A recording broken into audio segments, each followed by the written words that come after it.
Hello दोस्तों, क्या हाल चाल है। आई होप आप सभी अपने अपने लाइफ में मचा रहे होंगे। तो आज के इस वीडियो में हम करने वाले हैं इस पॉडकास्ट सीरीज़ में बायोलॉजी का चैप्टर, क्लास 12 का चैप्टर बायोडाइवर्सिटी एंड कंजर्वेशन। तो चलिए बिना किसी तरीके स्टार्ट करते हैं। तो सबसे पहले इस चैप्टर में लिखा है कि अगर कोई जादू यानी कि कोई एलियन किसी डिजिटल गैलेक्सीज या फिर किसी दूर के प्लैनेट से हमें देखे तो वो एकदम अमेज हो जाएगा by the great number of species diversity. जैसे कि एग्जांपल दिया हुआ है कि बीटल्स का अराउंड 3 लाख स्पीसीज है, फिशेस की 28,000 स्पीसीज है एंड ऑर्किड्स एंड एंड्स की 20,000 स्पीसीज है। तो सवाल ये उठता है कि बायोडाइवर्सिटी है क्या। तो बायोडाइवर्सिटी का मतलब होता है भिन्नता, यानी diversity, variation, heterogeneity, not only at species level but all levels of biological system. यानी एक सेल के अंदर जो माइक्रोमोलिक्यूल है वहाँ से लेके जो डिफरेंट बायोम्स है, जैसे सेल के अंदर ही ना जाने कितने तरह के बायोमोलिक्यूल्स हैं, ठीक इसी तरीके से एक टिश्यू के अंदर डिफरेंट टाइप्स ऑफ सेल्स हैं। ठीक इसी तरीके से करते करते डिफरेंट तरीके के बायोम्स हैं। Diversity at all level, right from micromolecules to cells. Biodiversity term को पॉपुलराइज किया था एक सर ने जिनका नाम था एडवर्ड विल्सन। बायोडाइवर्सिटी 3 टाइप्स की होती हैं, genetic, species and ecological. Genetic diversity का मतलब होता है कि स्पीसीज सेम है लेकिन उनके अंदर भी उनके अंदर भी जेनेटिकली हम लोग डिफरेंट हैं। यहाँ पे 3 एग्जांपल्स हमारे टिप्स पे होने चाहिए। रोवोल्फिया वोमिटोरिया नाम का एक मेडिसिनल प्लांट है जो कि हिमालयन रेंज में मिलता है। उससे रिजर्व पाइन नाम का एक केमिकल मिलता है। उस केमिकल का कॉन्सेंट्रेशन है काफ़ी डिफरेंट है, वो भी डिफरेंट स्ट्रेंथ्स में। मतलब क्या यार, अगर वो प्लांट अगर टॉप में उगे तो उसके अंदर का जो केमिकल है वो कम रहेगा या फिर ज़्यादा रहेगा, और वही बॉटम में उगे तो कम रहेगा या फिर ज़्यादा रहेगा। मतलब ऐसा डाइवर्सिटी है।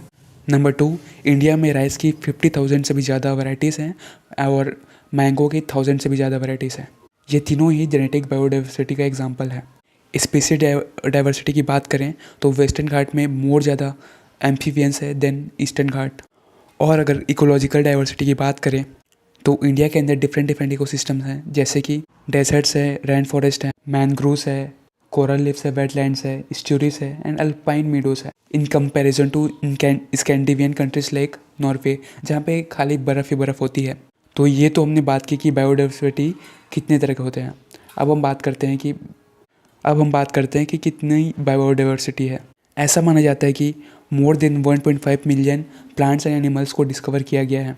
ये इन्वेंटरीज भी मोर कंप्लीट है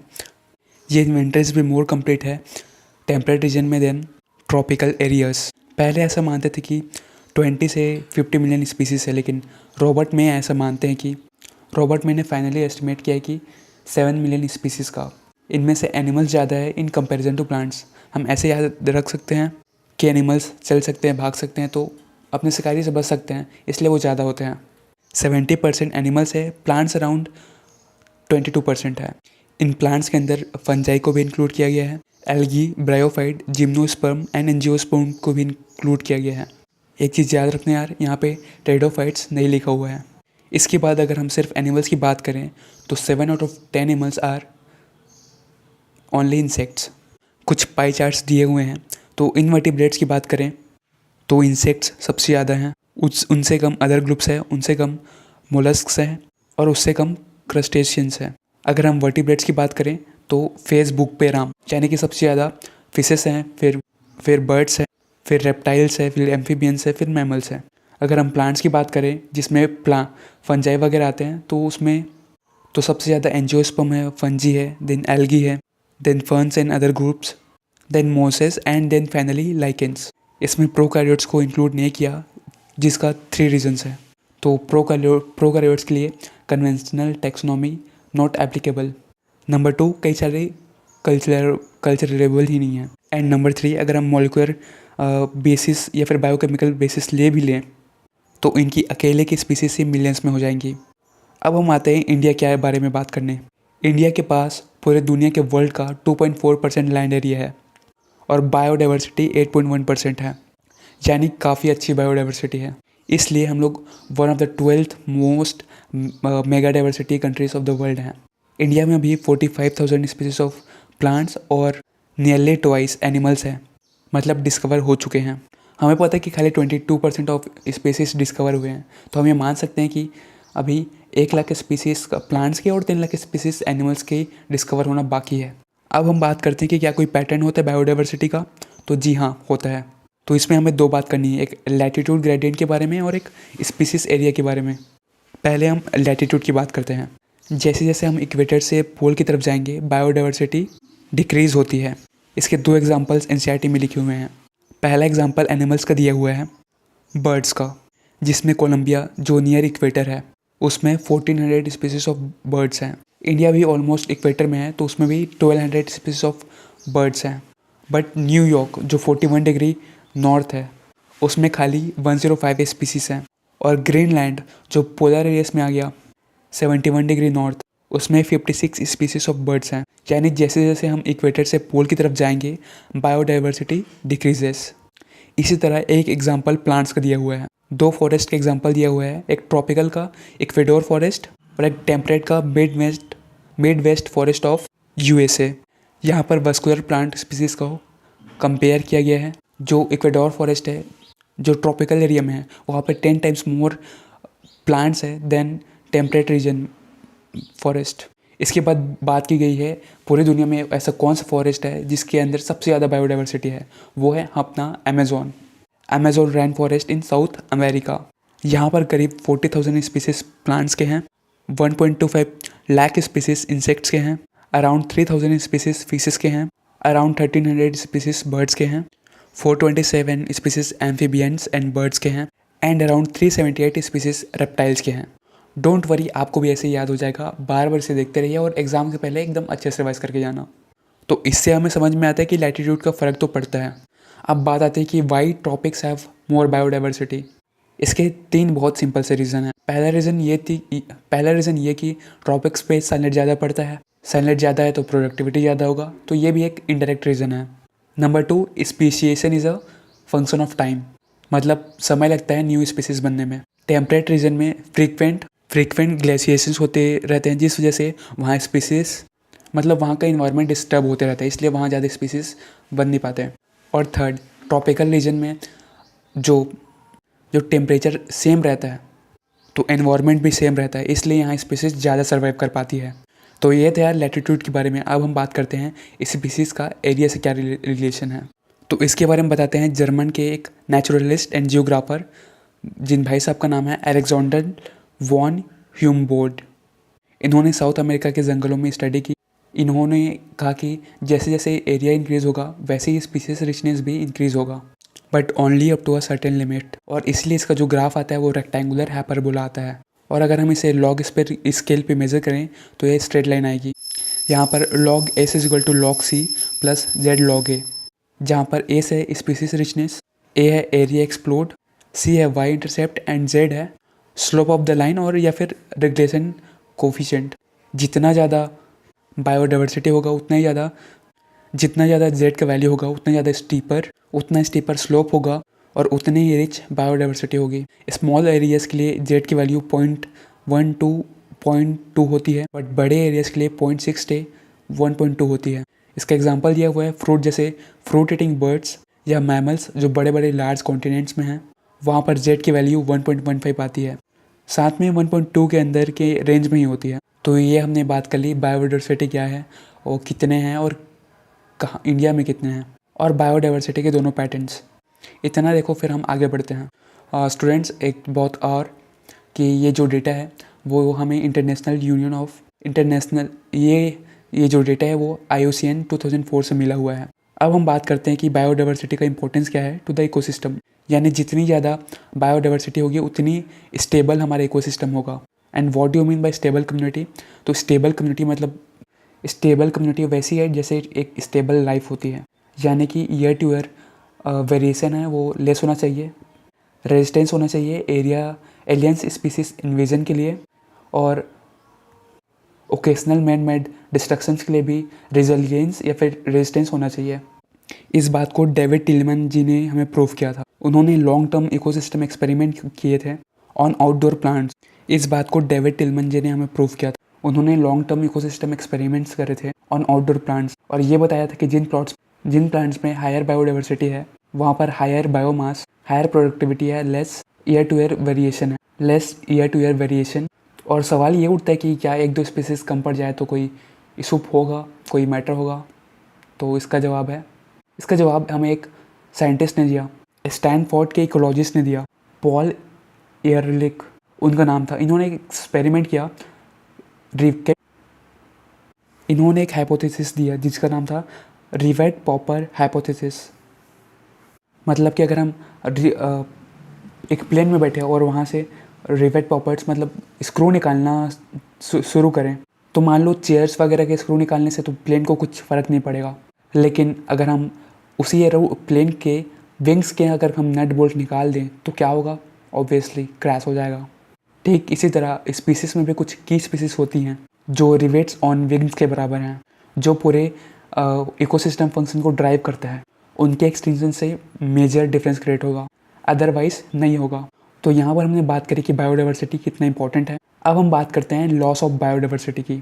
तो जी हाँ दोस्तों, तेज़ी से बायोडाइवर्सिटी का लॉस हो रहा है। जैसे कि पैसिफिक आइलैंड्स में जो ह्यूमंस ने कॉलोनाइजेशन कर लिया, उसकी वजह से काफ़ी स्पीसीज़ का नुकसान हुआ। वहाँ के जो नेटिव बर्ड्स थे, वहाँ के मोर 2000 स्पीसीज़ एक्सटेंट हो चुके हैं ऑलरेडी।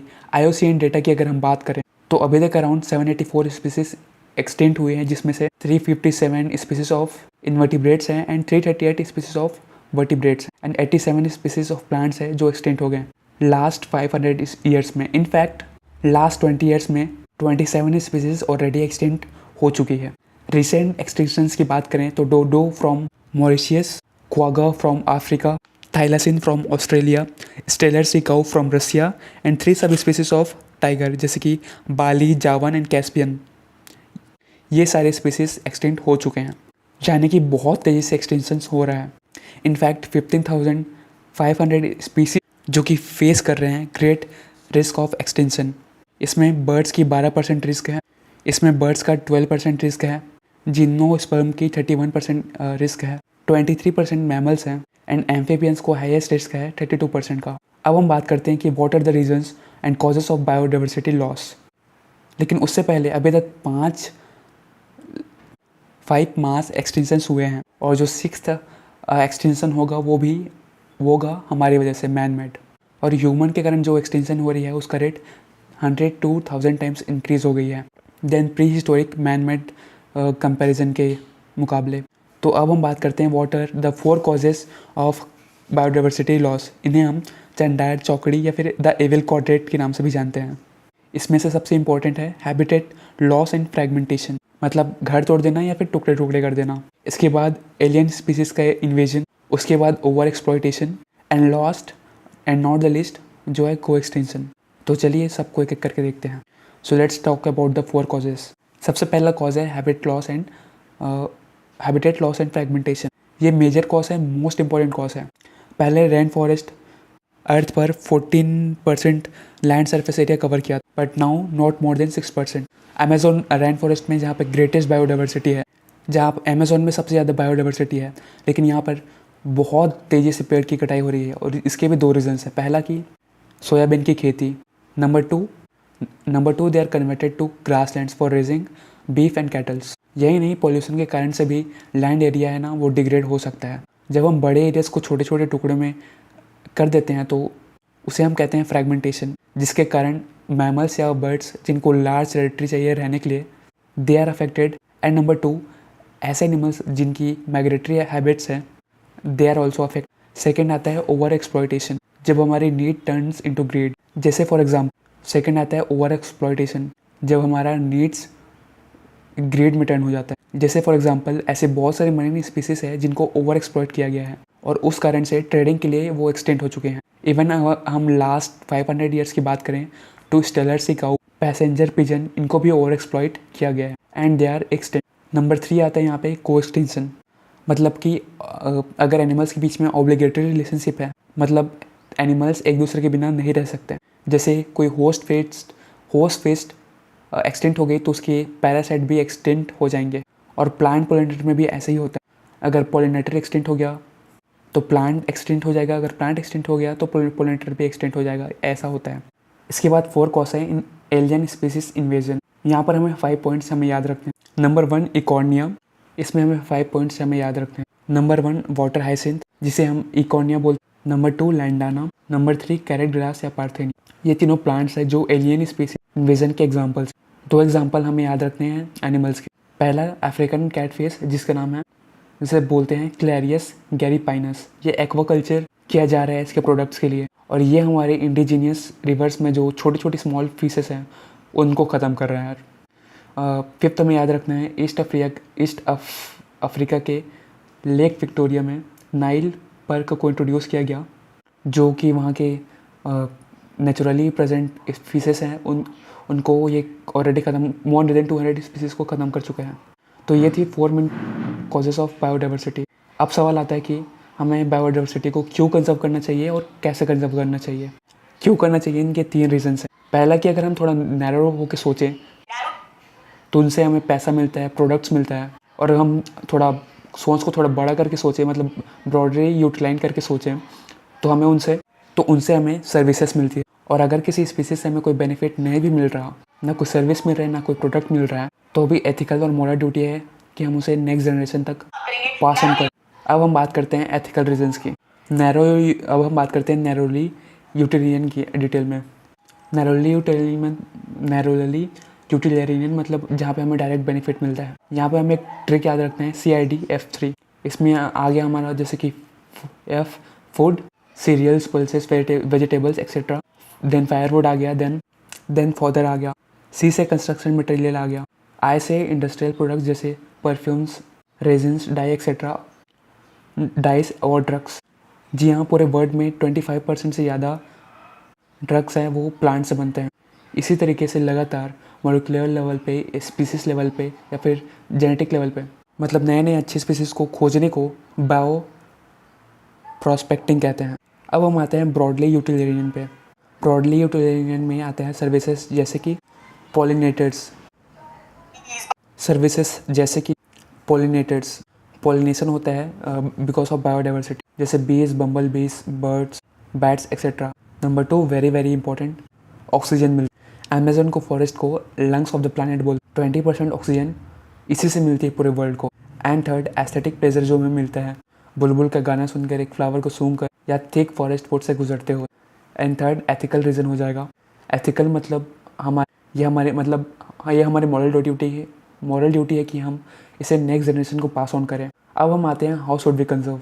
हमने देखा कि बायोडाइवर्सिटी इंपॉर्टेंट, बायोडाइवर्सिटी लॉस क्यों हो रहा है, बायोडाइवर्सिटी को क्यों सेव करना है, एंड नाउ कि हमें कैसे सेव करेंगे। 2 तरीके हैं सेव करने के, एक है इन सिटू कंजर्वेशन एंड दूसरा है एक्स सिटू कंजर्वेशन। इन सिटू का मतलब है ऑन साइट, जहाँ पर उसका घर है और वहीं पे उनको सेव कर देना। जैसे कि save the tiger, save the entire forest. इनके अंदर सैक्रेड ग्रोव्स आते हैं, इनके अंदर बायो हॉटस्पॉट्स आते हैं, इनके अंदर बायोस्फीयर्स रिजर्व्स आती हैं, नेशनल पार्क्स आते हैं एंड वाइल्ड लाइफ सेंचुरीज भी आते हैं। अगर हम बायोस्फीयर रिजर्व्स की बात करें, जो सबसे बड़ा एरिया, तो 14 बायोस्फीयर रिजर्व्स हैं इंडिया में। नेशनल पार्क उनसे छोटा है, 90 है। और वाइल्ड लाइफ सेंचुरीज वो और छोटी हैं। तो इंडिया में टोटल 448 वाइल्ड लाइफ सेंचुरीज हैं। समरी में 450 लिखा हुआ। हॉट स्पॉट्स की बात करें तो पहले 25 थे और 9 ऐड हुआ है, यानी कि total 34 hot spots. Hot spots का मतलब ऐसे एरियाज है जहाँ पर बायोडाइवर्सिटी हाई है, एकदम रिच है, और लॉस ऑफ बायोडाइवर्सिटी भी बहुत ज़्यादा हो रही है, और हाई डिग्री ऑफ एंडेमिनिज्म है, यानी कि कुछ स्पीसीज है जो सिर्फ यहीं मिलती हैं और कहीं नहीं मिलती। एरिया 2% से भी कम है, लेकिन अगर हम इन्हें इस 2% एरिया को भी सेव कर लिया तो हम मास ऑफ एक्सटिंक्शन को 30% से भी ज़्यादा रिड्यूस कर सकते हैं। इंडिया के अंदर 3 हॉट स्पॉट्स आते हैं। पहला एक Indo Burman, then Himalayas, then नीचे पूरा श्रीलंका वाला एरिया।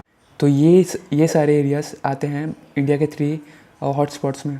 बायो रिजर्व्स में 3 रीजन्स हैं, हालांकि एनसीईआरटी में नहीं दिया, लेकिन ये क्वेश्चन आता है। एक कोर एरिया होता है जहाँ पे कोई ह्यूमन एक्टिविटी अलाउ नहीं होता है। एक बफर जोन होता है जहाँ पर थोड़ा बहुत डॉक्यूमेंट्री या फिर रिसर्च वगैरह के लिए जा सकते हैं। एक सबसे बड़ा ट्रांजिशन जोन होता है जहाँ पे ह्यूमंस वगैरह कुछ सेटलमेंट्स भी अलाउ होता है। इसके बाद बायोस्फीयर रिजर्व ख़त्म हो जाता है। अब ये बात करते हैं हम सैक्रेड ग्रोव्स की, जैसे कि खासिन जैंतिया हिल्स इन मेघालय। वो कुछ प्लांट स्पीसीज जो दुनिया में और कहीं नहीं मिलती, वो सिर्फ वहीं मिलती है, उनको सेव करके रखती है। वो भी रिलीजियस सेंटिमेंट्स के कारण वहाँ पे बचे हुए हैं। देन है अरावली हिल्स ऑफ राजस्थान, मध्य प्रदेश में चंदा बस्ता एरियाज ऑफ मध्य प्रदेश, और western Ghats of Karnataka in Maharashtra and the Surguja. ये सारे सेक्रेट ग्रुप्स हैं। तो यार अभी मैंने 3 हॉटस्पॉट्स बताया, इंडो बर्मा, हिमालय, और उसके साथ एक और चीज़ याद रखना, वो है वेस्टर्न घाट्स श्रीलंका के साथ। इसके बाद हम आते हैं एक्स-2 कंजर्वेशन पे, यानी कि जो थ्रेटेंड स्पीसीज है खतरे में, उनको उनके घर से उठा के किसी सेफ जगह पे, आर्टिफिशियल जगह पे रखा जाता है। इनके अंदर सबसे शुरू आता है जूलॉजिकल पार्क्स, यानी जू आता है, बोटानिकल गार्डन्स आते हैं, एंड वाइल्ड लाइफ सफारीज आती है। ध्यान रखना, वाइल्ड लाइफ सेंचुरी एक्स-OT है, and wildlife sanctuary in situ है, and wildlife safari ex situ है। इसके अलावा gamete, semen, egg, pollen, seed, इनको प्रिजर्व करने के लिए क्रायो प्रिजर्वेशन करते हैं, जहाँ पे -196 डिग्री सेल्सियस पे इनके एग्स को प्रिजर्व किया जाता है, वो भी लिक्विड नाइट्रोजन में। ये सारी है एक्स सिटू कंजर्वेशन के एग्जांपल्स। अब हम बात करते हैं 2 इम्पोर्टेंट ऐसे मीटिंग्स हुए हैं पूरे वर्ल्ड के लिए जो काफ़ी बेनिफिशियल है पूरे वर्ल्ड के लिए। तो वो टोटल 2 समिट हुए हैं, एक अर्थ समिट, देन वर्ल्ड समिट। अर्थ समिट 1992 में हुआ है, रियो डी जेनेरियो नाम है इसका, ब्राज़ील। और वर्ल्ड समिट 2002 यानी 10 ईयर्स बाद हुआ, जोहान्सबर्ग साउथ अफ्रीका में। तो ऐसे याद कर लो, पहले अर्थ आया फिर वर्ल्ड आया, मतलब पहले अर्थ समिट देन वर्ल्ड समिट। अर्थ समिट में पहले ये कहा गया था कि हम बायोडाइवर्सिटी के लॉस को कम करेंगे और जो बेनिफिट्स है बायोडाइवर्सिटी के उसका सस्टेनेबल यूटिलाइजेशन करेंगे, यूज़ तो करना प्रोडक्ट्स बट सस्टेनेबल डेवलपमेंट के साथ करेंगे।